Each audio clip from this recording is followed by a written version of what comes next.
성경은 이 세상 만물과 인간이 어떻게 창조되었고 또 인간이 어떻게 구원을 얻고 우리에게 구원을 주신 하나님과 예수 그리스도를 어떻게 믿으며 이 험악한 세상을 살아가야 하는지를 말하고 있습니다. 그러므로 우리 믿음을 가진 성도는 성경을 통해 이 복잡하고 다양한 문화가 병행하는 현대를 어떻게 살아가야 하는가를 배워야 할 것입니다.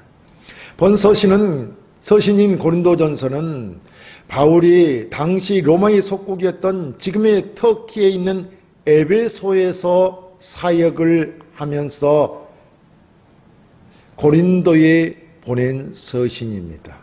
당시 고린도는 많은 문화와 종교가 섞여 있었던 곳으로 다양한 이주 민족으로 인해 다양한 종교가 어우러지고 음란과 방탕이 어우러진 오늘과 다를 바가 없는 복잡한 도시였습니다. 그러한 복잡한 도시에서 성도의 삶이 어떠해야 하는가를 기록한 서신이라 할 것입니다. 먼저 고린도 교인은 사도 바울이 로마에서 온 브리스길라와 아굴라의 도움을 받아 자신이 복음을 전하고 세웠던 교회입니다. 그러나 바울은 고린도를 떠난 지 수년이 되었기에 자신이 누구인지를 먼저 서신을 통해 밝히고 있습니다. 그래서 먼저 자신의 사도직이 하나님의 뜻을 따라 주 예수 그리스도께 받은 것이라고 소들을 시작하고 있는 것입니다. 바울은 이렇게 자신의 사도직에 대해 말씀하고 있는 것은 그가 누구인지를 먼저 밝힘으로 인해서 그의 권면을 듣고 바른 신앙생활을 하기 원했기 때문입니다.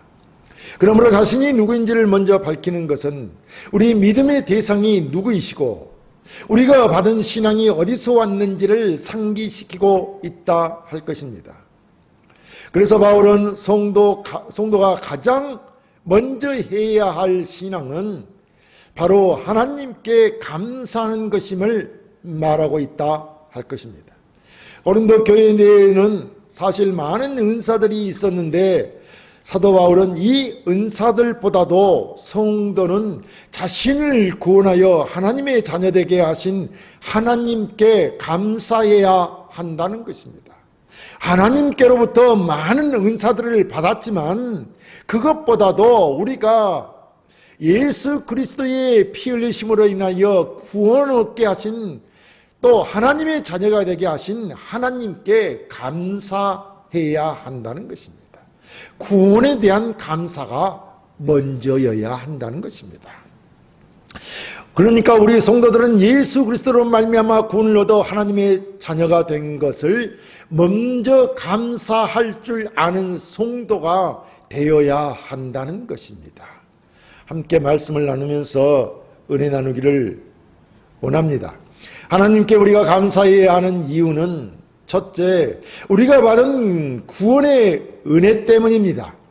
본문 4절에 그리스도 예수 안에서 우리 너희에게 주신 하나님 은혜로 말미암아 내가 너희를 위하여 항상 하나님께 감사하노니 라고 하였습니다. 여기서 너희에게 주신 하나님의 은혜란 예수 그리스도 안에서 얻은 은혜입니다. 우리가 예수 그리스도 안에서 얻은 은혜라는 말입니다.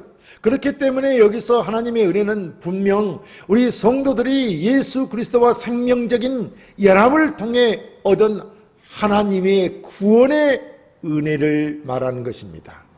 이 은혜는 예수 그리스도 안에서 얻어진 은혜이기 때문에 특별하게 얻어진 것으로 하나님의 선물인 것입니다. 우리가 무엇을 해서 얻은 것이 아니라 예수 그리스도의 그 십자가를 통하여 특별하게 얻어진 것이라는 말입니다. 그렇기 때문에 이것은 하나님이 우리에게 주신 선물이라는 말이죠. 그렇다면 이 은혜는 우리 성도들이 신자가 된 것을 말한다고 할 것입니다. 우리의 신분이 하나님의 자녀가 된 신자가 된 신분이 되었다는 것이죠. 지금 우리가 이 자리에 신자가 되어 성도로서 하나님께 예배하고 있는 것이 바로 하나님의 은혜인 것입니다. 로마서 3장 24절에 그리스도 예수 안에 있는 속량으로 말미암아 하나님의 은혜로 값없이 어렵다 하심을 얻은 자 되었느니라. 그리스도 예수 안에 있는 속량으로 말미암아서 하나님의 은혜로 값없이 우리가 어렵다함을 얻었다는 것입니다. 우리가 구원을 얻은 것은 하나님의 은혜로 값없이 얻었다는 것을 잊지 말아야 합니다. 그러면 이제 구원을 얻은 우리가 그리스도의 십자가의 죽으심으로 거저 값없이 얻었고 그것이 하나님의 은혜이기 때문에 이제 우리는 어떻게 살아야 할까요? 아무렇게나 이제 살아도 될까요? 아니, 우리가 죄인 되었을 때에 그리스도께서 죄인들을 찾아오셔서 하나님의 은혜로 구원하셨기에 내 마음대로, 즉 죄짓고 살아도 되느냐 이 말입니다. 그래도 하나님이 우리를 구원해 주셨기 때문에 말입니다. 하나님이 그래도 우리를 죄인 중에 있을 때 구원해 주셨기 때문에 버리지는 않으실 것이다 이 말이죠. 죄를 짓고 산다고 해도 이런 것이 아니냐는 겁니다. 왜냐하면 우리가 한 것이 아무것도 없이 아무 일도 안 했는데 벌받아 죽어 마땅한데도 불구하고 하나님께서 우리에게 은혜를 베푸셨다면 신자가 된 이후에도 우리가 열심히 살지 않아도 되는 것이 아니냐 이 말입니다. 사실 그렇게 사는 자들이 있지 않습니까? 한번 구원받았는데 하나님이 다시 물리시는 일은 없을 것이라는 말입니다. 그렇게 안 하려고 해도 그렇게 사는 자들이 있다는 것입니다. 제 맘 기도하면 잘못했다고 회개하면 용서해 주실 것인데 내 마음대로 살고 하나님 앞에 나가서 죄진 것 회개하고 그러면 되는 거 아니냐 이런 말이죠. 우리가 무슨 잘못을 하더라도 그때마다 하나님의 은혜를 우리에게 베푸시고 용서하시며 또 필요한 것을 주실 것이라는 생각을 하게 된다는 말입니다. 하지만 이런 생각이 얼마나 배은망덕하고 어리석은 생각입니까? 하나님의 은혜는 분명 우리가 전에 지은 죄를 씻어 주었습니다.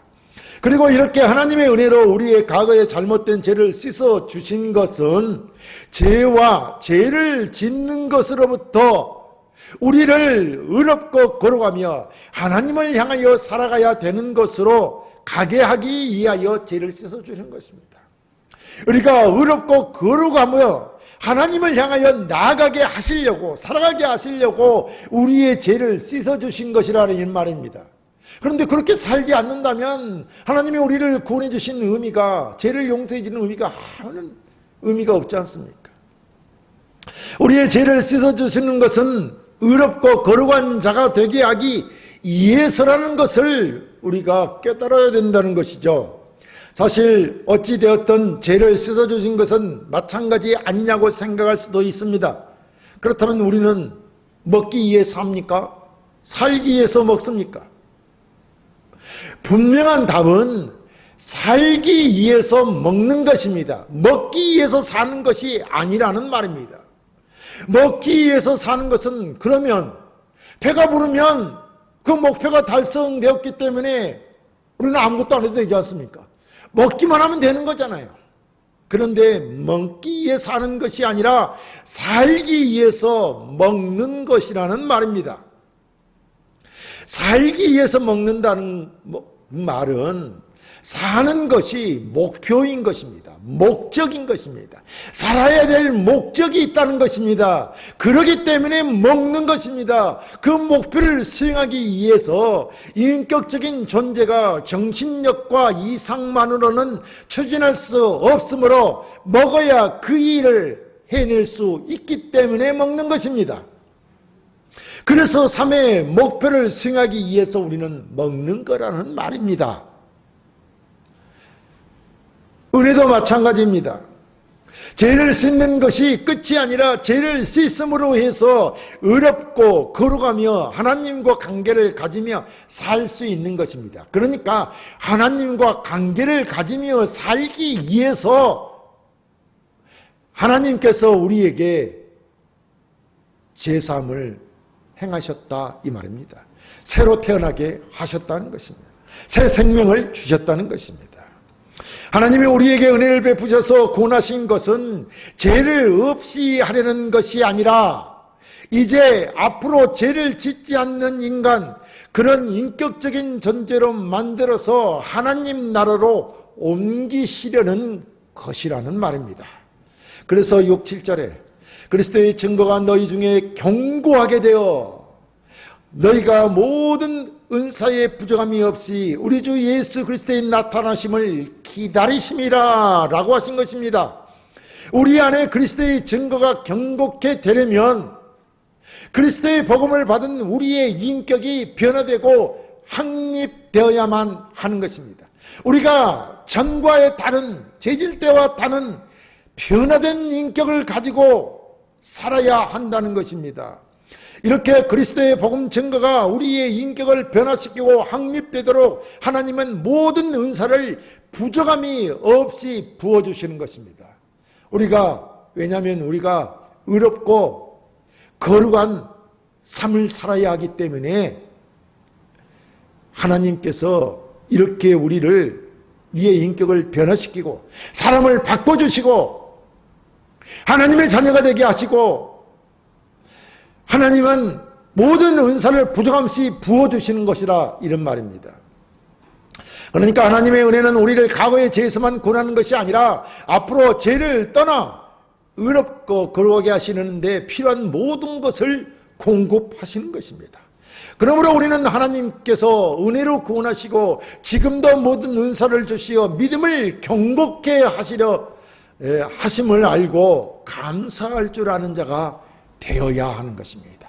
여기까지 나아가야 하는 것입니다. 둘째, 우리가 하나님께 감사해야 하는 이유는 둘째, 심판날에 책망할 것이 없는 자로 세우시기 때문입니다.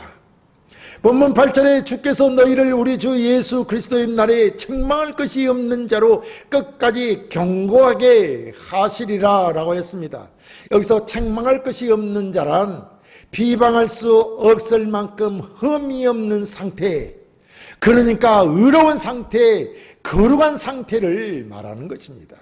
그렇다면 하나님이 성도들을 구원하신 것은 전에 지은 죄를 없이 하는 것이 끝이 아니라 앞으로 우리 성도가 죽어 하나님의 심판대 앞에 설 때까지 아무 흠이 없는 자가 되게 하신다는 것이 아닙니까?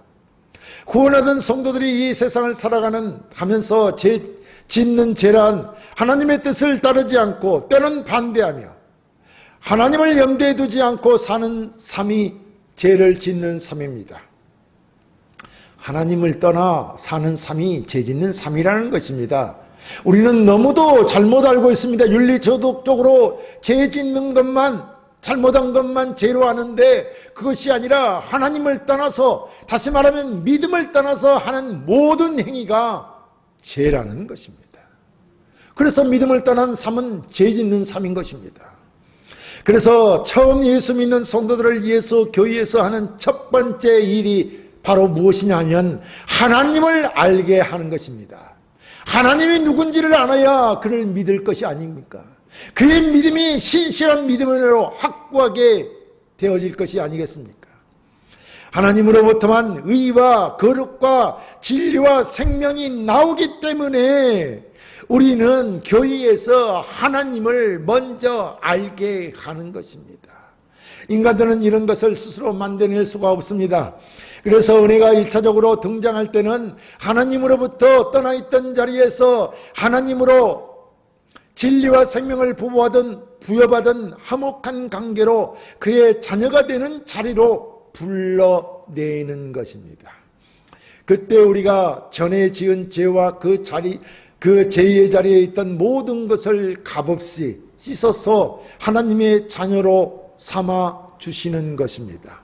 왜냐하면 하나님의 자녀가 됨으로써 하나님으로부터 허락된 의와 거룩과 진리와 생명으로 더욱 우리 인생이 충만해져서 더 풍성한 자리, 더 안전해지는 자리로 가게 하기 때문입니다. 그 자리가 부정함이 없는 자리인 것이고 상태가 되는 것입니다. 이것을 성경은 베드로후서 1장 4절에 이로써 그 보배롭고 지극히 큰 약속을 우리에게 주사 이 약속으로 말미암아 너희가 정욕 때문에 세상에서 썩어질 것을 피하여 신성한 성품에 참여하는 자가 되게 하려 하셨느니라 라고 하였습니다.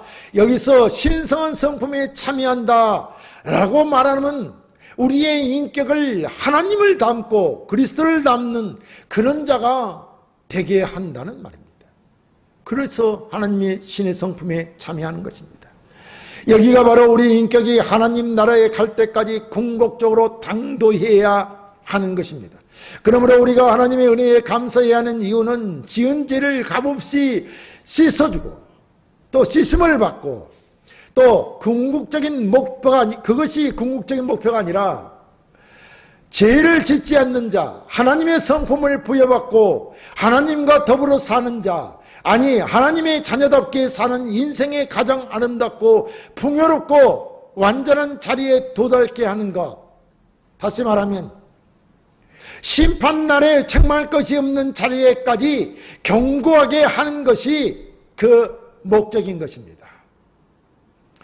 죄시심 받게 하는 것이 목적이 아니라 심판날에 책망할 것이 없는 자리에까지 견고하게 서는 게 하는 것이 목표라는 것입니다.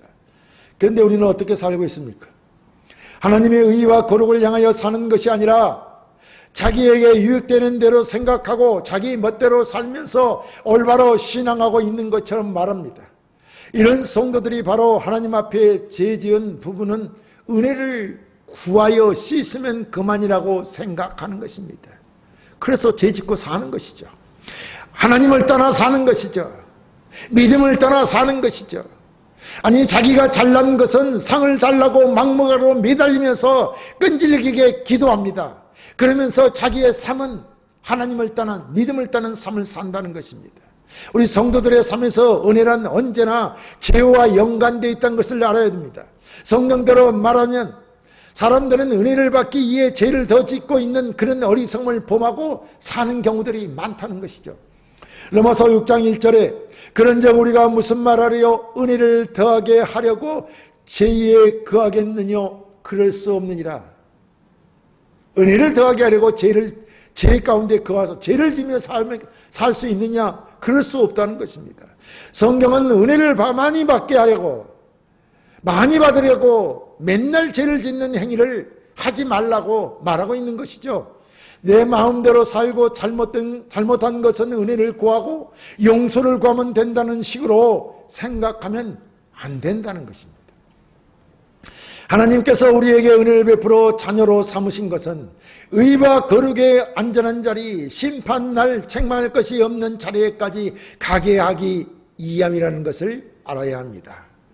그러므로 우리는 누가 하나님 앞에 범죄하고 잘못을 저질러도 무조건 괜찮아 라고 말하면 안 되는 것입니다. 이루한답시고 그렇게 말만 하면 안 된다는 것입니다. 더욱더 하나님 앞에 돌아와 회개하고 다시는 죄짓지 않도록 해야 하는 것이다, 이런 말입니다. 왜냐하면 하나님의 은혜는 우리에게 의와 거룩의 안전한 자리로 가게 하기 위해서 율법을 요구하고 있기 때문입니다. 율법이 전혀 필요 없는 것이 아닙니다. 구원 얻을 때는 율법이 필요 없지만, 왜냐하면 예수 그리스도의 십자가의 은혜로 구원을 받기 때문에 필요 없지만, 우리가 의와 거룩한 안전한 자리로 가기 위해서는 하나님의 말씀대로 살아야 되는 것입니다. 하나님의 말씀이 율법이 아닙니까? 그 요구대로 살아야 한다는 것입니다. 그렇다면 하나님이 우리에게 요구하시는 그 율법은 무엇입니까? 바로 십계명이 아닙니까? 이 십계명을 지켜 행해야 한다는 것입니다. 그래야 우리가 하나님과 함께하는 자리, 하나님과 같은 자리에 설 수 있는 것입니다. 결국 하나님은 우리 율법을 지키는 것을 기뻐하시고 그것이 하나님이 요구하시는 삶의 원리요 방법이기 때문입니다. 그러므로 우리는 심판날 하나님으로부터 책망받을 것 없는 자리에까지 가기 위하여 하나님께 감사함으로 말씀을 지켜 행하는 삶을 살아야 할 것입니다. 하나님께 감사해야 하는 이유는 셋째, 우리를 구원하신 하나님은 신실하시기 때문입니다. 본문 9절에 너희를 불러 그의 아들 예수 그리스도 우리 주와 더불어 교제하게 하시는 하나님은 미쁘시도다라고 했습니다. 여기서 미쁘시도다라고 하는 말은 신실하시다는 의미로 바울은 하나님께서 신실하심으로 약속하신 것은 반드시 이루신다는 뜻으로 사용하신 것입니다. 그렇다면 바울에게 있어서 하나님의 신실하심은 자신의 감사의 궁극적인 근거가 되는 셈이며 우리의 신앙에 있어서도 하나님은 항상 신실하신 분이기 때문에 현재와 미래에 대한 모든 일에 있어 확신의 근거가 되는 것입니다. 하나님의 말씀은 신실하기 때문에 그 말씀대로 살면 된다는 것입니다. 그렇기 때문에 확신의 근거가 되는 것이죠. 그러므로 우리는 하나님의 신실하심을 그냥 상투적으로 찬양하는 데 사용되는 것만 생각해서는 안 될 것입니다. 하나님의 미쁘심, 곧 신실하심은 언제나 우리의 삶 속에서 감사와 찬양함에 나타나야 할 것입니다. 우리의 삶 가운데서 말입니다. 바울은 본문에서 고린도 교인들을 불러 당신의 아들 예수 그리스도와 교제케 하시는 하나님의 신실하심을 찬양하고 있습니다.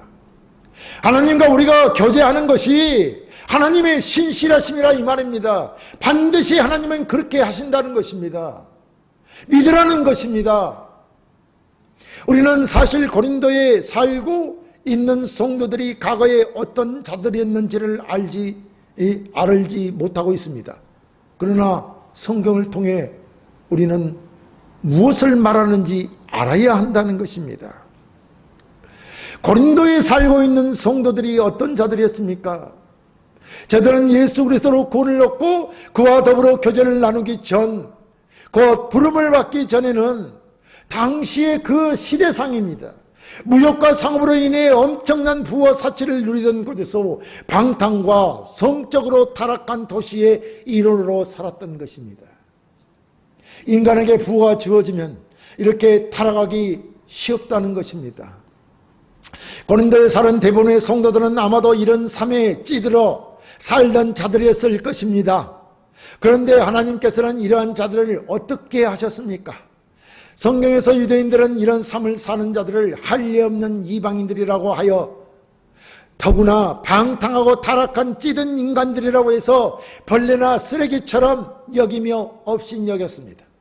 하지만 하나님은 그의 독생자 예수 그리스도를 보내 그런 형편없는 죄인들을 위해 대속의 피를 흘러 죽게 하셨던 것입니다. 하나님이 그리스도를 피 흘려 죽게 하심으로 그런 형편없는 고린도에 있는 인간들을 구원해 내셨다는 말입니다. 그리고 이런 형편없는 자들을 위해 하나님께서는 사도 바울과 아볼로 같은 주의 종들을 고린도로 보내어 너희를 위하여 하나님의 아들 그리스도께서 제3을 위한 속죄로 죽으셨음을 알리고 그들을 자신의 백성으로 만드셨던 것입니다. 그리고 또 어떻습니까? 하나님의 역사는 이스라엘의 열조들에게 하신 언약, 곧 메시아를 통해 만백성이 구원을 얻고 이방의 빛이리라 말씀하신 약속을 지켰던 것입니다. 그것은 성경 말씀에 있는 말씀이 아닙니까? 창세기 12장 2절에 하나님은 아브라함에게 복을 주시면서 모든 만민에게 구원의 복이 되게 하셨다고 말씀하셨습니다. 그리고 이사야 42장 6절에도 나 여호와가 의로 너를 불렀은즉 내가 네 손을 잡아 너를 보호하며 너를 세워 백성의 언약과 이방의 빛이 되게 하리니 라고 했던 것입니다. 이방이 누굽니까? 바로 우리들이 이방 민족 아닙니까? 대한민국도 당시로 보면 우리는 이방에 속한 것입니다. 하나님이 약속하신 일은 그런데 다 이루어지고 있는 것이 아닙니까? 그러므로 이와 같은 사실을 생각해 볼 때 우리가 어찌 하나님의 신실하심과 사랑에 감사와 찬양을 돌리지 않을 수 있습니까? 세상에 이처럼 스스로의 언약과 약속을 충실히 지키는 분이 달리 또 어떤 인간이 있었습니까? 오늘날 살아가고 있는 우리들은 어떻게 고린도 교인들보다 더 의롭고 바른 자들이라고 말할 수 있습니까? 과연 오늘 우리가 그때 고린도에 살고 있는 교인들보다 더 의롭고 바르게 살기 때문에 그리스도의 복음을 받아 하나님의 자녀가 되고 하나님과 교제하는 특권을 얻은 것이라고 말할 수 있겠습니까? 우리 역시 저들과 같이 자기 욕심을 따라 제 갈 길로 가던 욕심 많고 배역한 존재들이었다는 것을 잊지 말아야 합니다. 하지만 하나님은 신실하시기 때문에 언약을 지키시고 이방의 빛을 비추시어 우리를 죄와 사망에서 구원하여 새 생명을 주시고 하나님의 자녀 삼았다는 사실을 믿어야 할 것입니다. 사랑하는 성도 여러분, 믿는 우리가 항상 하나님께 감사해야 하는 이유는 하나님의 은혜가 그리스도의 대속의 십자가로 우리를 구원하셨기 때문입니다. 하나님은 그의 독생자 예수 그리스도를 통해 구원한 자녀들을 이 땅에서 끝까지 지키시고 보호하시며 하나님의 심판 앞에 선 날까지 책망할 것이 없는 자로 만드시고 삼으시고 세우실 것입니다. 하나님이 하시는 일은 그가 신실한 분이시기 때문에 반드시 그렇게 되게 하실 것이고 이루어질 것입니다. 그러므로 우리는 제3을 받음으로 만족할 것이 아니라 하나님의 계획과 목적을 알고 그에 걸맞는 그러고 흠이 없는 자로의 삶을 살아 심판 날 때까지 책망할 것이 없는 자가 되어 살아가야 할 것이며 늘 우리의 삶에서 그런 자로서 하나님께 영광과 감사를 돌리는 삶을 살아야 할 것입니다. 이런 자들이 되시기를 주의 이름으로 축원합니다.